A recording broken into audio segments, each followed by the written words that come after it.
Magandang gabi sa inyong lahat. Ako nga pala si Mike Jan Bahinting bilang isang pulis sa hinaharap. Nandito po ako upang ibahagi sa inyo ang isang talumpati na pinamagatang krimen sa kali. Isang gabi, naglalakad ka sa isang iskinita galing sa trabaho. Dahil pinag-overtime ka ng amo mo dahil kinakailangan na kinabukasan ang pinapagawa sa iyo.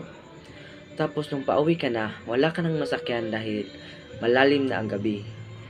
Tapos sa patuloy mong paglalakad sa kalagitnaan ng gabi, mayroong humarang sa iyo na dalawang lalaki na sakay sa isang motorsiklo.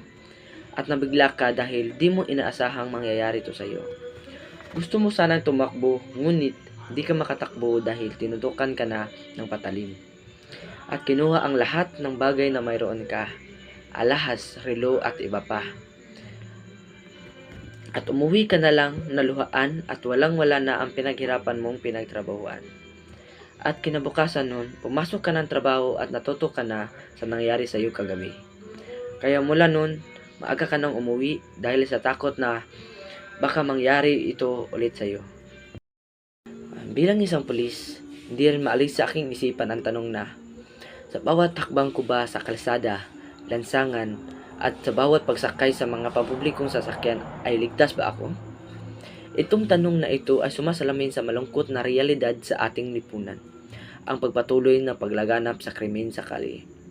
Nakasaad sa Philippines Volume of Crime Incidents na 4 sa 5 krimen sa kali ang naglaganap hanggang ngayon, tulad ng pang-hold up sa bangko, pagnanakaw sa kali, at karnap.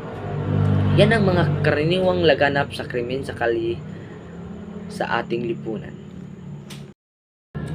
Sa mga taong gumagawa ng krimen tulad ng pagnanakaw, nakasaad sa Republic Act number 296, the Revised Penal Code Art 294. Nagbabawal sa mga krimeng may kaugnayan sa pagnanakaw, at sa pag-hold up naman ay nakasaad sa Republic Act number 484, Anti-Robbery Law.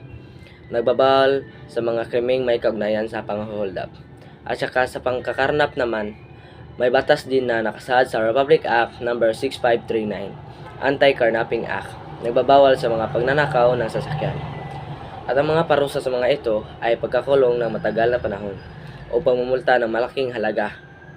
Ito ang mga batas na karaniwang nilalabag sa mga taong walang-wala sa buhay. Ngunit, bakit nga ba lumalaganap ang krimen sa kali? Ilan sa mga pangunahing dahilan ay ang kahirapan, kawalan ng trabaho at kakulangan sa edukasyon. Kapag ang isang tao ay walang mahanap na paraan para mabuhay ng marangal, madalas krimen na ang madali ang solusyon upang mabuhay. Ngunit, hindi tayo dapat mawalan ng pag-asa. Ang paglutas sa problema sa krimen sa kali ay hindi lamang responsibilidad namin bilang isang pulis, kundi ito rin ay responsibilidad nating lahat. Sabi nga ni DILG Secretary Binhor Abalos, ang pag-iwas sa krimen sa kali ay nangangailangan ng pakikilahok ng komunidad. Para maiwasan natin ang paglaganap ng krimen sa kali, kailangan natin magtulungan, tulad ng pagbigay suporta sa mga programang pang-edukasyon, pagtulong sa mga nangangailangan, at ang pagiging mapagmatsyag sa ating paligid. Ito ang mga hakbang na kailangan natin gawin. Kaya, bilang isang kapwa mamamayan, ang kaligtasan ay nasa ating kamay. Sama-sama natin gawing ligtas ang bawat kalsada, bawat iskinita, at bawat sulok ng ating bayan. Gawin niyo sana itong paraan upang ang krimen sa kali ating matugunan. Magtulungan tayo upang sa susunod na pagtawid natin sa kalsada, ang tanong na ligtas ba ako ay mapalitan na ligtas na tayo. Maraming salamat po, at naway patuloy tayong maging bahagi ng solusyon, hindi ng problema.